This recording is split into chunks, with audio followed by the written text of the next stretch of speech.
I teach year 6 at a primary school in Brisbane.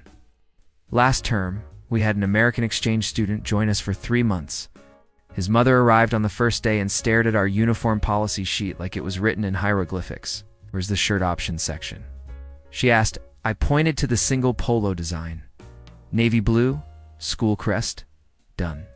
No, I mean the approved brands list. The fabric content requirements, the vendor comparison chart. I blinked. It's just ... a navy polo. Any navy polo? She pulled out her phone and started typing frantically. In Atlanta, we have a 17-page uniform compliance guide. This can't be legal.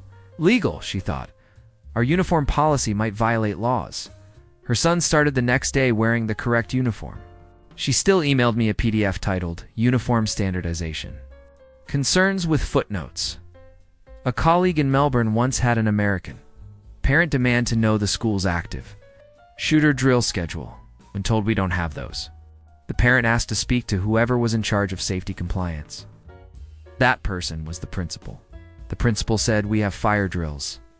The parent asked what they do for the real emergencies. After that first week, I knew this term would be memorable.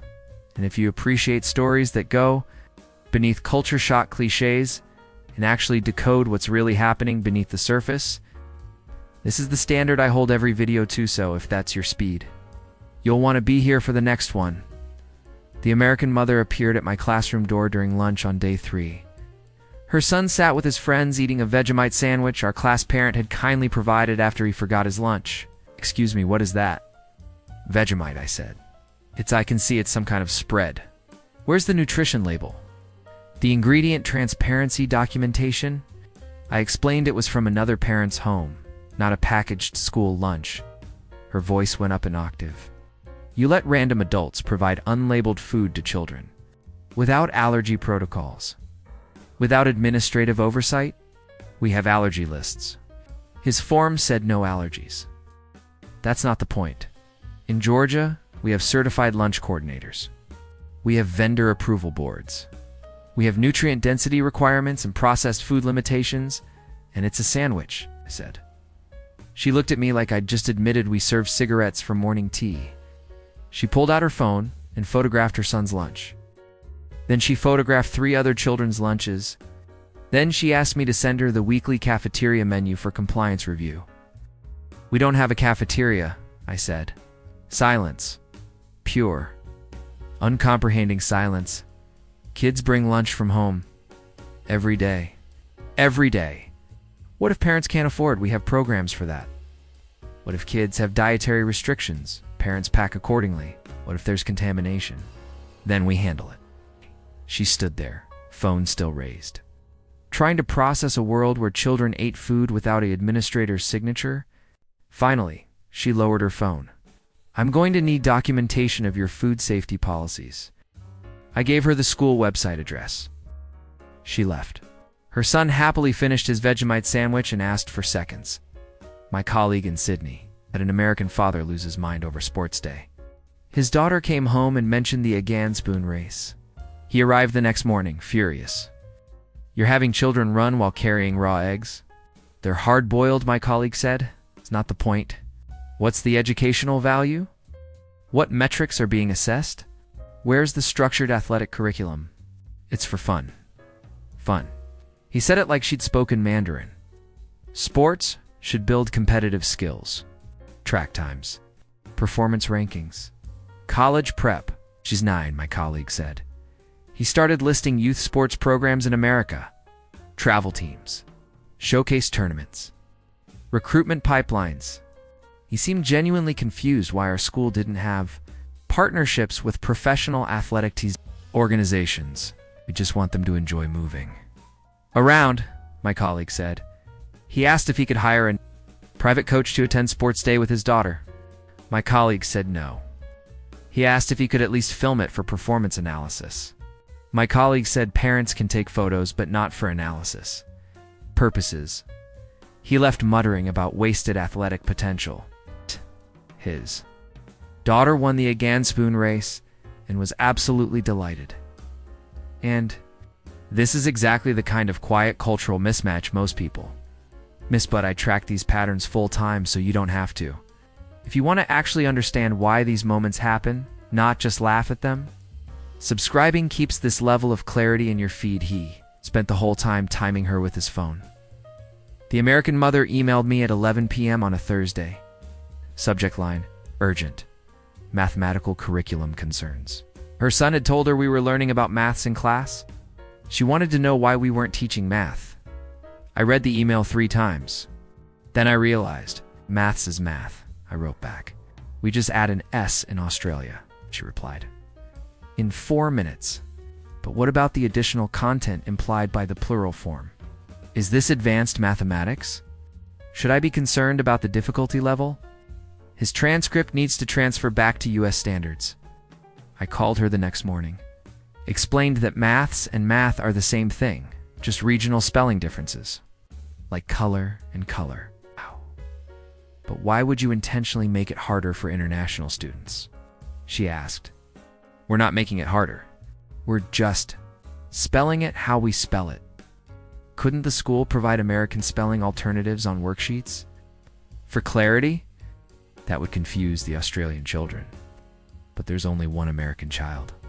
Exactly. Long pause. This seems unnecessarily rigid. Her son, meanwhile, had 0 issues with the word maths and had made friends with half the class.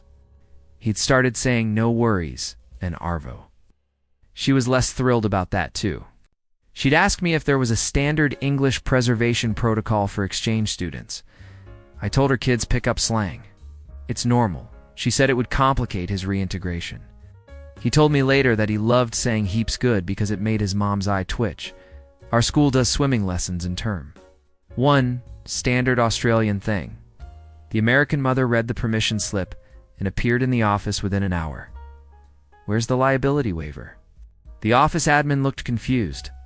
You just signed the permission form. No, the legal liability documentation. The acknowledgement of risk. The medical emergency protocols. The instructor certification, verification. It's swimming lessons, the admin said. Exactly. Water-based activities are higher risk. I need to see proof of insurance, instructor credentials, emergency response certifications, facility safety inspections. The admin slid a single-page form across the desk. Sign here if he can go. Don't sign if he can't.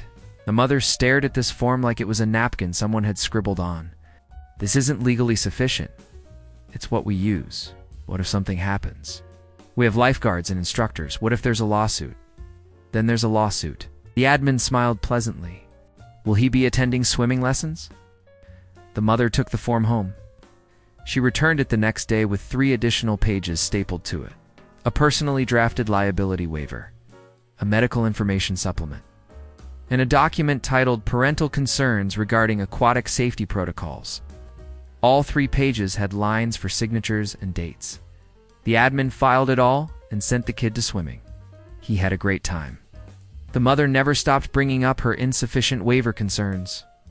A teacher in Perth told me about an American parent who discovered that school photos weren't mandatory. His mind melted. What do you mean they're optional? If you want photos, you buy them. If you don't, you don't. But how do you document the school year? Parents take photos at home? No, I mean official documentation. Yearbook requirements. Memory preservation mandates. We have a yearbook. It's optional too. He stared at her. Everything here is optional. Most things, yeah. What about for college applications? Students need official school photos for their portfolios. Do they? She'd never heard of this. Yes, it's standard in the US. You need professional photos showing school engagement. Extracurricular participation, leadership documentation. We just write them a reference letter. A letter. He sounded devastated. Just words, yeah. He asked if he could hire a photographer to follow his daughter around school for a day to build her educational portfolio. The school said no. He asked if he could at least get copies of all official school documents with her name on them. The school said they'd provide reports as normal. He left looking like someone had told him gravity was optional too. The American mother discovered we don't have hall passes. This broke something fundamental in her understanding of institutional structures. Her son had asked to use the toilet during class. I said yes. He went. He came back. Normal. She emailed that night. What tracking system does the school use to monitor student movement during class time? Tracking system. I replied, for bathroom breaks, water fountain use, locker access, nurse visits. How do you track where students are? We ... know where they are. They're in class, unless they ask to leave. And when they ask to leave, they leave. Without documentation, they're going to the toilet, not filing taxes. She called the next day. In America, students sign out on a hall pass log.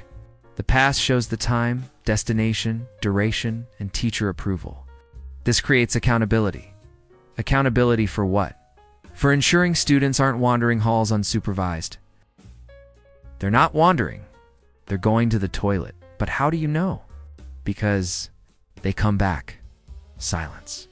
The kind of silence that means someone is reconsidering every choice that led them to this moment. What if they don't come back? She finally asked. Then I go find them. Without a tracking log? I teach 11-year-olds, not federal prisoners. She made a sound somewhere between a laugh and a cry. This is insane. Her son continued going to the toilet without signing a form. He adjusted fine. She never stopped bringing it up at pickup, though. Just roaming around freely, she'd mutter, shaking her head. The final week of term, we had our school assembly. Parents were invited. The American mother sat in the front row, phone ready. The principal announced awards. Academic achievement, citizenship, improvement, kindness. Standard stuff. Each kid got a certificate and a handshake. Parents clapped. Nice moment. Afterward, the American mother approached the principal. Where's the ranking system? Sorry. The awards. Where's the top 3? The winner? The performance metrics? Those were the winners, the principal said. Everyone who got an award. But who got first place? It's not a competition. Her face did something complicated. Awards are by definition competitive. That's how achievement recognition works. We recognize different types of achievement. Someone has to be the best. That's how you motivate excellence. The principal smiled. We motivate excellence by celebrating it in all its forms. The mother opened her mouth, closed it, opened it again. I don't understand your educational philosophy. That's all right, the principal said kindly. The American student came over clutching his citizenship award. Ma'am, look, I got one. She looked at the certificate. At her son's delighted face, at the principal's calm smile. Congratulations, sweetheart, she said finally. He ran off to show his friends. She stood there, still holding her phone, still looking confused. He's done really well this term, I told her. You should be proud. I am, she said. And she meant it. Even if she still didn't understand why we didn't rank the kids, the exchange program ended. The American family went home. The mother thanked me for managing her son despite the administrative irregularities. The son cried, saying goodbye to his friends, and made everyone promise to add him on whatever social media platform 11-year-olds use now. 6 months later, I got an email from her. She'd enrolled her son in a public school back in Georgia. She'd attended the first parent meeting. They spent 45 minutes explaining the hall pass system, she wrote. I thought about Brisbane and laughed out loud. People stared. Sometimes culture shock works both ways, and sometimes the system that seems crazy is the one you've always known.